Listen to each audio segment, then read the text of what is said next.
सोचो अगर किसी देश की कमाई का सबसे बड़ा हिस्सा एक मछली से आता हो और वो मछली अब खतरे में पड़ गई हो तो क्या होगा। यही हो रहा है नॉर्वे के साथ। नॉर्वे वो देश जो दुनिया को सबसे ज्यादा सैल्मन मछली बेचता है, आज उसका यह अरबों डॉलर का कारोबार एक बड़े संकट से जूझ रहा है। और इस संकट से बचने के लिए वो लोग पहाड़ों के अंदर मछलियां पाल रहे हैं, समंदर में बंद तैरते हुए पिंजरे बना रहे हैं और यहाँ तक कि लैब में सैल्मन उगाने की कोशिश भी हो रही है। आज की इस वीडियो में हम समझेंगे कि नॉर्वे का सैल्मन एम्पायर कितना बड़ा है, उसे कौन से खतरे आ रहे हैं और वो इंसान अब किस जुगाड़ से अपने इस अरबों के कारोबार को बचाने में लगे हैं। लेकिन आगे बढ़ने से पहले आपसे एक छोटा सा निवेदन है, अगर आप हमारे चैनल पर नए हैं तो इसे कृपया सब्सक्राइब जरूर कर लीजिए और अगर वीडियो अच्छा लगे तो लाइक करना मत भूलिएगा। नॉर्वे और सैल्मन, एक पुरानी कहानी। नॉर्वे एक ऐसा देश है जो ऊपर से छोटा दिखता है, लेकिन समंदर के मामले में इसकी पहुंच बहुत लंबी है। इस देश की कोस्टलाइन यानी समुद्री किनारा इतना लंबा है कि अगर उसे सीधा कर दो तो पूरी दुनिया के 1/4 हिस्से को लपेट सकता है। और इसी लंबे ठंडे समुद्री किनारे के साथ बने फ्योर्ड्स यानी वो गहरे और संकरे पानी के रास्ते, वहीं नॉर्वे का सैल्मन फार्मिंग का काम शुरू हुआ। 1960 के दशक में नॉर्वे में पहली बार सैल्मन को खेत की तरह पालना शुरू हुआ। शुरुआत में यह बहुत छोटे पैमाने पर था, लेकिन आज यह इंडस्ट्री इतनी बड़ी हो गई है कि नॉर्वे हर साल दुनिया को करीब 12 से 14 लाख टन सैल्मन बेचता है। 2024 में तो नॉर्वे ने सैल्मन एक्सपोर्ट से 12 अरब से भी ज्यादा अमेरिकी डॉलर कमाए, जो दुनिया के कुल सैल्मन एक्सपोर्ट का करीब 46% है। सोचो, आधी से ज्यादा दुनिया का सैल्मन एक ही देश से आता है और यह नॉर्वे की इकोनॉमी का दूसरा सबसे बड़ा एक्सपोर्ट सेक्टर है। पोलैंड, अमेरिका, फ्रांस, ये सब नॉर्वे के बड़े सैल्मन कस्टमर्स हैं। एशिया में भी डिमांड तेजी से बढ़ रही है। थाईलैंड, चाइना, वियतनाम, सब जगह नॉर्वेजियन सैल्मन की मांग है। 2025 में तो चाइना ने अपनी सैल्मन इंपोर्ट पिछले साल के मुकाबले दोगुनी कर दी। यानी नॉर्वे का यह कारोबार सिर्फ बड़ा नहीं, दुनिया भर में फैला हुआ है। लेकिन जितना बड़ा कारोबार उतना बड़ा खतरा। अब बात करते हैं उस प्रॉब्लम की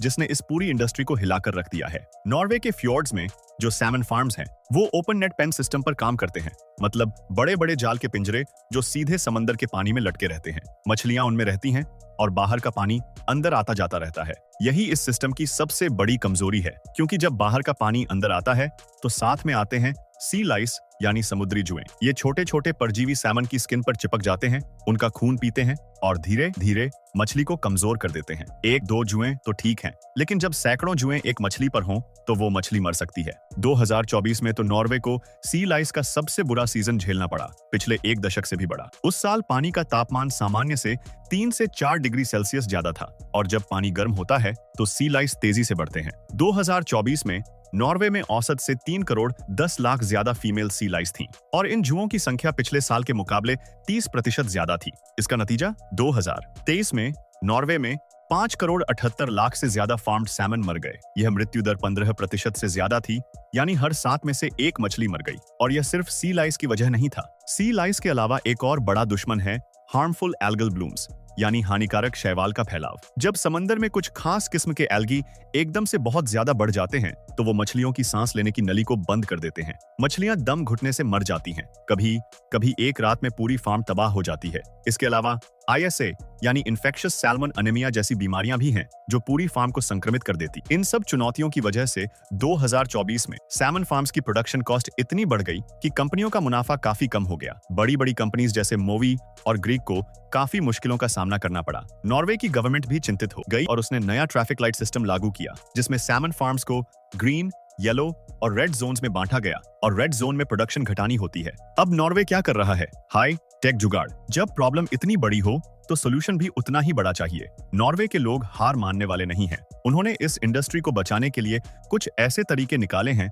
जो सुनने में साइंस फिक्शन जैसे लगते हैं, लेकिन असलियत में हो रहे हैं। पहला तरीका है लैंड बेस्ड सैल्मन फार्मिंग यानी जमीन पर पहाड़ों के अंदर मछली पालना। इसे RAS यानी रिसर्कुलेटिंग एक्वाकल्चर सिस्टम कहते हैं। इसमें एक बड़ी बिल्डिंग या पहाड़ के अंदर खोदी गई जगह में बड़े बड़े टैंक्स बनाए जाते हैं। उनमें पानी डाला जाता है, पानी को फिल्टर किया जाता है, टेम्परेचर कंट्रोल किया जाता है, ऑक्सीजन लेवल मेंटेन किया जाता है और सैल्मन उसमें पाली जाती है। समंदर का पानी इसमें नहीं आता, इसलिए सी लाइस का खतरा नहीं, एल्गी का खतरा नहीं, बाहरी बीमारियों का खतरा नहीं। नॉर्वे में ऐसी कई लैंड बेस्ड फार्म्स बन चुकी हैं और कई बन रही हैं। 2025 में बारिंग फार्सन ने नॉर्वे के सबसे दक्षिणी हिस्से में एक नई RAS फार्म शुरू की, जिसकी लागत करीब 28 से 46 करोड़ अमेरिकी डॉलर के बीच है। सैल्मन एवोल्यूशन जैसी कंपनी भी नॉर्वे में लैंड बेस्ड फार्मिंग कर रही है और नॉर्थ अमेरिका में भी एक्सपैंड करने की योजना है। 2026 की शुरुआत में तो नॉर्वे की सबसे बड़ी लैंड बेस्ड सैमन फार्म का निर्माण काम शुरू हो गया। लेकिन लैंड बेस्ड फार्मिंग बहुत महंगी है, बिजली बहुत लगती है, इंफ्रास्ट्रक्चर बनाना मुश्किल है और अभी तक बड़े पैमाने पर यह कमर्शियली उतनी प्रॉफिटेबल नहीं है। इसीलिए नॉर्वे दूसरे तरीकों पर भी काम कर रहा है। दूसरा तरीका है सेमी क्लोज्ड या एनक्लोज्ड फ्लोटिंग पेन्स, जिन्हें लोग समंदर में तैरते हुए डोनट भी कहते हैं। ये ऐसे बड़े और मजबूत फ्लोटिंग स्ट्रक्चर्स होते हैं जो समंदर में तैरते हैं, लेकिन इनके अंदर का पानी बाहर के पानी से अलग रहता है। फिल्टर सिस्टम लगा होता है जो सी लाइस और दूसरे खतरों को अंदर आने से रोकता है। मछलियां उसी कंट्रोल्ड एनवायरनमेंट में रहती हैं। इस टेक्नोलॉजी का फायदा यह है कि यह लैंड बेस्ड फार्मिंग से सस्ती है और समंदर के पानी की नेचुरल क्वालिटी का फायदा भी मिलता है। नॉर्वे की कई बड़ी कंपनीज इस डायरेक्शन में रिसर्च और इन्वेस्टमेंट कर रही हैं। यह टेक्नोलॉजी अभी डेवलप हो रही है, लेकिन इसमें काफी उम्मीद दिखती है। तीसरा तरीका थोड़ा कंट्रोवर्शियल है, जेनेटिकली मॉडिफाइड सैमन। कुछ कंपनीज ऐसे सैमन बना रही हैं जो नॉर्मल सैमन से ज्यादा तेजी से बढ़ते हैं। इससे यह फायदा होता है कि कंट्रोल्ड एनवायरनमेंट में कम समय में ज्यादा मछली तैयार हो जाती है। लैंड बेस्ड या इनक्लोज्ड सिस्टम्स में इनका यूज करने से प्रोडक्शन और भी एफिशिएंट हो जाती है। हालांकि इस पर एनवायरनमेंट और कंज्यूमर ग्रुप्स की तरफ से आपत्तियां भी हैं। और चौथा तरीका सबसे फ्यूचरिस्टिक है, लैब ग्रोन यानी सेल कल्चर्ड सैमन। इसमें असली सैमन से कुछ सेल्स लेकर लैब में उन्हें बढ़ाया जाता है और मछली का मांस तैयार किया जाता है बिना पूरी मछली पाले। अभी यह टेक्नोलॉजी बहुत शुरुआती स्टेज में है और काफी महंगी भी है, लेकिन रिसर्चर्स को उम्मीद है कि आने वाले वर्षों में यह कमर्शियली वायबल हो सकती है। टेक्नोलॉजी के साथ साथ रेगुलेशंस भी बदल रहे हैं। नॉर्वे की गवर्नमेंट भी हाथ पर हाथ धरे नहीं बैठी है। 2025 में नॉर्वे ने फ्रेमटिडेंस हैवब्रुक यानी फ्यूचर ऑफ एक्वाकल्चर नाम का एक बड़ा व्हाइट पेपर जारी किया। इसमें यह प्लान है कि अब फार्म्स को प्रोडक्शन वॉल्यूम से नहीं बल्कि उनके एनवायरमेंटल इंपैक्ट से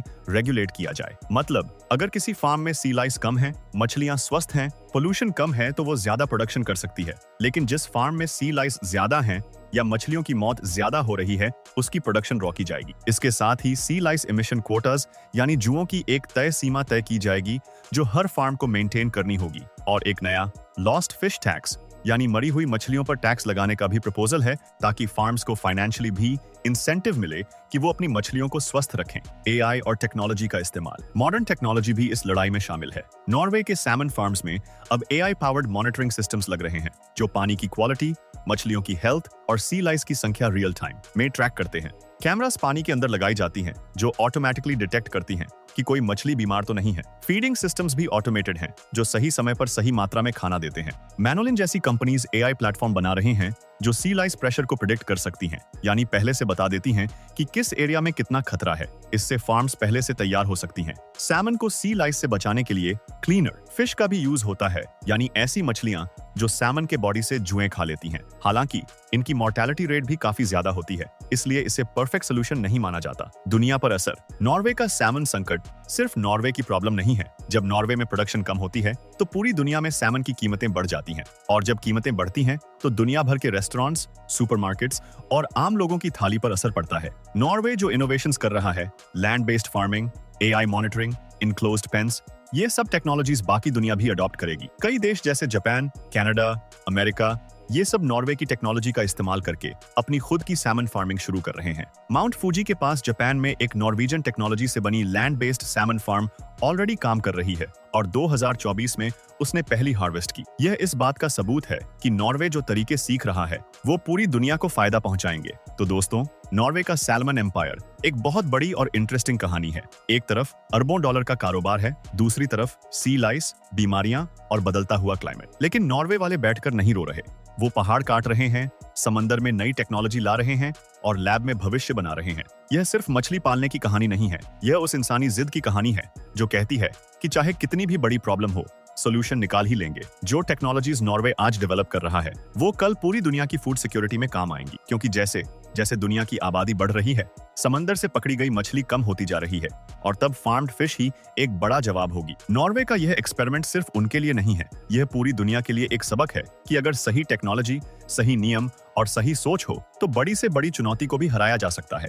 अगर यह वीडियो आपको अच्छी लगी तो इसे लाइक करना मत भूलना, और अगर आप ऐसी और इंटरेस्टिंग और जानकारी भरी वीडियोस देखना चाहते हैं तो अभी इस चैनल को सब्सक्राइब कर लो। अपने कमेंट्स में बताओ कि आपको क्या लगा, क्या लैब में उगाई गई मछली खाना आप पसंद करेंगे? नीचे कमेंट करो। मिलते हैं अगली वीडियो में।